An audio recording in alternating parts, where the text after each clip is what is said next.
안녕하십니까. 정성산 TV입니다. 북한에서 검증되지 않았던 당시 27세 지도자가 집권한 지 12년이라는 세월이 흘렀다. 그동안 전 세계에서 이만큼 헤드라인을 많이 장식한 지도자는 없었다. 김정은 치하에서 살아가는 건 어떤 것일까? 정성산 TV 좋아요, 구독, 알림은 큰 도움이 됩니다. 후원해주시는 고마운 모든 분들께 가열차게 멸공. 10년 전 통곡 소리가 평양 거리를 가득 메웠다. 교복을 입은 학생들은 무릎을 꿇고 오열했다. 절망감에 가슴을 움켜쥐고 통곡하는 여성들의 모습이 화면을 채웠다. 엄격하게 통제된 북한 관영 매체는 그들의 친애하는 지도자 김정일이 69세의 나이로 사망했다고 발표했다. 2011년 12월 19일이었다. 전 세계 한반도 분석가들이 한 남자에 주목했다. 바로 김정은이다. 당시 27세이던 김정은은 소위 후계자였다. 그러나 그가 뭐든지 성공하리라 생각하는 사람은 없었다. 나이와 경험을 중시하는 사회에서 나이도 경험도 없는 사람이 어떻게 통치할 수 있겠는가? 많은 이들이 군사 쿠데타 또는 북한 엘리트로의 권력 이양을 예상했다. 그러나 세상은 젊은 독재자를 과소평가했다. 김정은은 자신의 입지도 다졌을 뿐 아니라 김정은주의라는 새 시대를 열었다. 그는 라이벌 숙청과 수백 건의 처형으로 시작해 외교에 관심을 돌렸다. 4번의 핵실험, 100번의 탄도미사일 발사, 그리고 미국 대통령과의 회담으로 국제적 스포트라이트를 받았다. 하지만 계속된 핵무기 개발에는 대가가 따랐다. 북한은 지금 위기에 처해 있으며 집권 당시보다 더 가난하고 고립돼 있다. 김정은 통치 아래서 산다는 건 어땠을까? BBC는 북한 전 고위 외교관을 포함해 탈북자 10명과의 인터뷰를 토대로 김정은의 10년을 돌아봤다. 김금혁 군은 김정일이 죽던 날 총살당할 만한 일을 했다. 파티를 연 것이다. 그건 너무 위험했어요. 하지만 우리는 그 당시 매우 행복했습니다. 스키와 농구를 좋아하는 젊은 새 지도자의 존재는 신선한 아이디어와 변화의 가능성을 기대하게 했다. 그는 김정은에 대한 기대가 컸다고 했다. 김정은은 유럽에서 유학한 경험이 있기에 우리 같은 사고방식을 지녔을 거라고 생각했습니다. 김군은 엘리트 집안 출신으로 당시 베이징에서 유학 중이었다. 북한에서는 소수만이 특권을 누릴 수 있다. 중국에서의 생활은 번영하는 세계에 눈을 뜨게 했다. 그는 고국에 대한 뉴스를 찾기 위해 인터넷을 검색했다. 처음에는 믿을 수가 없었어요. 저는 서양 사람들이 북한의 모습에 대해 거짓말을 하고 있다고 믿었습니다. 하지만 제 머리와 마음이 따로 놀았어요. 제 머리는 볼 필요가 없다고 말했지만 제 마음은 더 보기를 원했어요. 북한 주민 2,500만 명은 엄격한 통제를 받고 있기에 대부분 세상에 어떤 일이 벌어지고 있는지, 외부 세계가 북한을 어떻게 생각하는지 제대로 알지 못한다. 그들은 지도자가 독특한 재능이 있는 신성한 존재라고 배운다. 김군에게 김정은의 권력 승계는 부족했던 것을 채워주는 사건이었다. 그건 희망이었다. 하지만 회의적인 사람도 있었다. 평양의 권력층에서는 김정은이 통치하기에 부적합한 그저 특권층 어린이라는 말이 돌았다. 류현우 전 쿠웨이트 북한 대사는 BBC와의 인터뷰에서 동료들이 권력 승계에 분개했다고 말했다. 첫 반응은 어휴, 또 세습한다고 였습니다. 북한 주민들은 세습에 지쳐가고 있었어요. 특히 엘리트들은 뭔가 새롭고 참신한 것을 원했는데 다른 게 와야 하는 것 아니냐는 생각이 들었어요. 김씨 일가는 1948년 북한이 창건된 이래로 북한을 통치해왔다. 북한 주민들은 혈통이 신성하다고 배운다. 왕조를 정당화하는 방법이다. 이런 말을 들었어요. 이렇게 해서 우리는 영원히 가장 소중한 사람을 섬길 수 있지 않겠냐. 27세가 국가 통치 관련해 무엇을 알겠습니까? 말도 안 돼요. 2012년 연설에서 새 지도자는 북한 주민들이 다시는 허리띠를 졸라매지 않을 것이라고 했다. 북한은 1990년대 수십만 명의 목숨을 앗아간 치명적인 기근에 시달렸던 나라였다. 새 지도자는 식량 부족과 고통을 끝내길 원하는 듯 보였다. 엄청난 순간이었다. 외교부 관리들은 국제 투자를 촉진하라는 명을 받았다. 북한 내부에서도 변화가 감지됐다. 동해안 지방에서 운전사로 일했던 유성준은 슈퍼마켓에 새로운 물건들을 보기 시작했다고 했다. 놀랍고 자랑스럽게도 북한산 식품은 맛, 포장, 공급면에서 사실 중국산보다 나았습니다. 실로 자신감이 상승했지요. 인민에 대한 호의는 그가 위협으로 여겼던 대상에게는 해당하지 않았다. 특히 그의 삼촌인 장성택에는 강력한 네트워크가 있었다. 평양에서 수백 마일 떨어진 중국 국경 근처에서 무역업자로 일하던 최나래 씨는 장성택이 북한의 새로운 지도자가 될 수도 있지 않을까 생각했다고 한다. 그는 우리 중 많은 이들이 중국과의 국경이 개방되고 자유롭게 해외여행을 할 수 있기를 바랐다고 회상했다. 장성택이 집권에 성공했다면 북한에 많은 경제적 변화를 가져왔을 거로 생각했습니다. 물론 쉽게 말할 수는 없지만 그런 기대는 있었습니다. 이런 루머는 없어져야 했다. 장성택은 인간 쓰레기, 개보다 더 나쁜 놈이라는 낙인이 찍힌 뒤 당의 이론적 영도를 훼손한 혐의로 처형됐다. 젊은 지도자는 무자비한 행보를 이어나갔다. 수십 명이 국경을 넘어 중국으로 달아났고 숙청을 피하려고 한국으로 탈북했다. 김정은은 더 이상의 탈북을 막고자 했었다. 국경 경비가 예전과는 달리 강화됐다. 땅 밑에서부터 철조망이 높게 쳐졌다. 하진우 씨는 브로커로 일하며 100명 정도를 탈북시켰다. 이 나라는 별도의 국경 보안군을 보유하고 있습니다. 그들은 국경을 넘으려는 사람은 누구든 쏴 죽이라고 지시받으며 누구를 죽이더라도 책임을 지지 않습니다. 처음 시작할 때 아주 무서웠지만 사명감이 있었어요. 어렸을 때부터 북한에 대한 의구심이 많았거든요. 왜 나는 권리도 자유도 없는 동물처럼 살기 위해 태어났을까? 저는 이 일을 하기 위해 제 목숨을 걸어야 했습니다. 하지만 그는 결국 표적이 됐고 도망쳐야 했다. 어머니는 수용소에 갇혀야 했다. 그곳에서 겪은 잔인한 처사로 인해 어머니는 사지가 마비됐다. 어머니의 목소리가 거의 기억나지 않는다는 하씨는 여전히 이 아픔에 시달리고 있다. 반대자들과 탈북자들에 대한 탄압에도 불구하고 김정은은 그의 아버지보다 더 접근하기 쉽고 더 현대적이고 더 친근하게 보이려고 했다. 그는 젊은 여성 리설주와 결혼했다. 이들이 여러 마을을 방문 지도한 자리에서 포옹하고 손을 흔들며 웃는 그의 모습이 사진으로 공개됐다.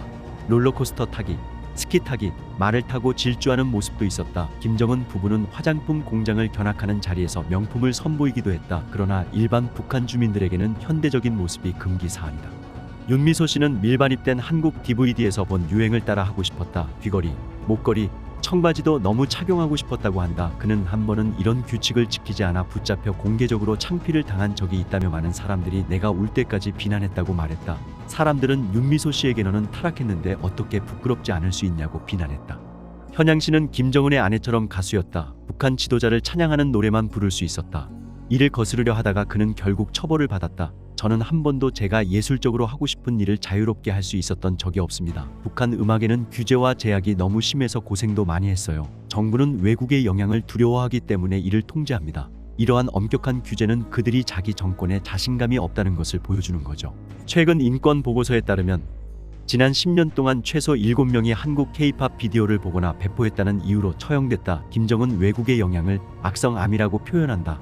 하지만 문제는 더 가까운 곳에 있었다. 북한의 탄도 미사일 실험은 세계적으로 헤드라인을 장식했지만 북한 내부에서는 의도한 만큼 국가적 자긍심을 고취하지 못했다.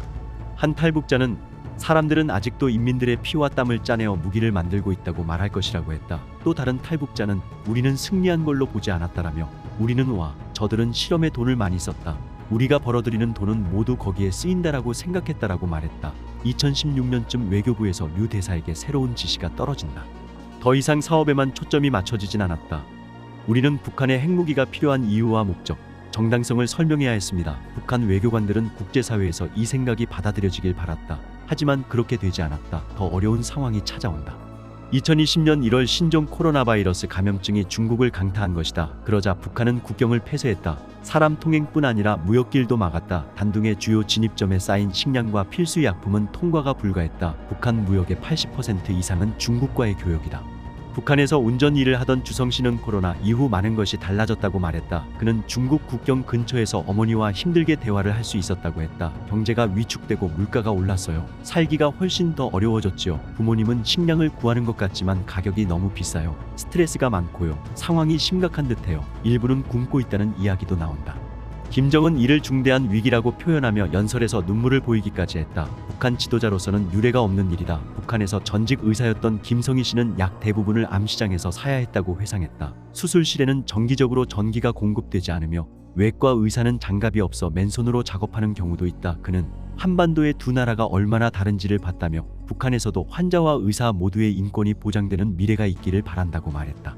북한은 전염병에 대한 준비가 되어 있지 않으며 코로나19로 인한 공중보건 피해는 알려지지 않았다. 자국민들에게 상당한 해를 끼치지 않고는 스스로 자초한 현재의 고립에서 살아남을 수 없다. 인터뷰한 탈북자 중 일부는 북한의 현 상황에 대해 감정이 격해져 쿠데타를 예상하기도 했다. 하지만 미미하더라도 가능성은 요원해 보인다. 김씨 일가에 대한 숭배는 널리 퍼져 있고 매우 안정적이라는 것이 증명됐다. 정권 붕괴에 대한 예측은 모두 빗나갔다. 북한은 70년 넘게 세계와 단절된 채 이어져 왔다. 인터뷰에 응한 대부분의 사람은 북한이 국경을 개방하고 주민들에게 이동의 자유를 허락했으면 좋겠다고 했다. 많은 이들이 가족과의 재회를 꿈꿨다. 이들은 이제 자유롭게 목소리를 높이고 김정은 치하의 삶에 관한 이야기를 할 수 있다. 하지만 남겨진 사람들은 그렇지 않다. 가수 현황은 나 자신을 위해 노래를 부르려고 목숨을 걸어야 했다라며 북한에 남겨진 사람들은 죽을 때까지 그것을 가슴에 묻어두어야 한다고 했다. 집권 10주년을 맞은 김정은은 위기의 국가를 책임지고 있다. 그는 새로운 핵무기 수십 개가 있지만 그의 사람들은 여전히 굶주리고 있다. 이어 북한 내부 소식통에 따르면 김정은 정권은 국제사회의 비판을 의식해 처형 사건의 외부 유출 통제를 강화했으며 특히 정보 통제가 쉬운 곳을 처형 장소로 전략적으로 선택했다는 분석이 나왔다. 지난 2014년 유엔 인권조사위원회 북한 인권보고서 공개 이후 나타난 유의미한 변화라는 해석이다. 서울에 베이스를 둔 인권조사 기록단체 전환기정 워킹그룹은 15일 공개한 김정은 시기의 처형 매핑, 국제적 압력에 대한 북한의 반응 보고서를 통해 이같이 밝혔다.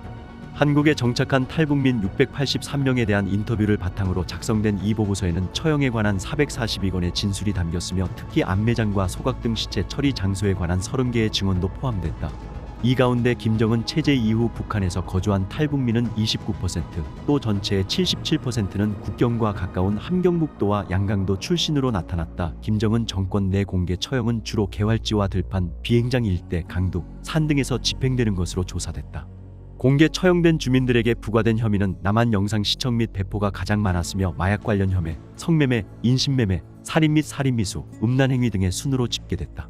또 동원된 군중이 수백 명 규모라는 증언이 많았고 과거에는 공개 처형 장면을 많은 주민들에게 노출했지만 최근에는 처형 대상자가 소속된 직장 동료 등으로 제한하는 경우가 있는 것으로 확인됐다. 참가자들 상당수는 비밀 처형이 계속되는 것 같다고 진술했다. TJWG 이영환 대표는 BBC 코리아에 김정은 정권 전후를 비교했을 때 두드러진 특징은 남한 영상 및 외부 정보와 연관된 처형이 크게 늘었다는 점이라고 말했다. 김정일 정권 당시에는 공장 부속품과 구리선, 전선 등과 같은 단순 절도 죄목이 가장 많았지만 이번 조사 결과 과거와 같은 단순 절도는 단 한 건도 없었다는 설명이다. 앞서 북한은 지난해 12월 최고인민회의 상임위원회 전원회의에서 반동사상문화배격법을 채택하고 남한 영화와 드라마, 음악을 유포하면 사형을 부과한다고 밝힌 바 있다. 이영환 대표는 김정은 정권 이후 주민들의 의식 변화, 외부 세계 관심, 북한 체제에 대한 의구심 등이 커지면서 체제 불안감 역시 높아졌음을 보여준다고 지적했다. 보고서에는 사형 대상자를 처형 직전에 비인도적으로 다룬 상황도 명시됐다. 사형 대상자에게 어떠한 존엄성도 용납되지 않는다는 점을 보여주면서 주민들에게 경고하는 것이라는 해석이다.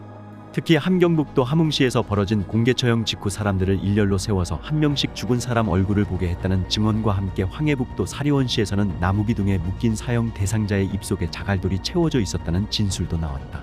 또 평양에서 벌어진 한 공개 처형에서는 주민들이 지켜보는 앞에서 시체를 불태웠는데 처형된 사람의 가족들을 맨 앞줄에 앉혀 그 상황을 지켜보게 했다는 목격담도 있었다. 보고서는 처형 집행 직전에 피고인을 비인간적으로 취급해 주민들에게 공포심을 주는 등 김정은식 공포 정치가 지속되고 있음을 보여준다고 지적했다. 다만 북한 주민들에게 공개 처형은 흔하고 놀랍지 않은 일로 공개 처형을 목격한 주민들 대다수는 북한 당국이 하는 말을 그대로 믿었던 것으로 나타났다고 밝혔다. 정성산TV 좋아요, 구독, 알림은 큰 힘이 됩니다. 후원해주시는 모든 분들께 가열차게 멸공.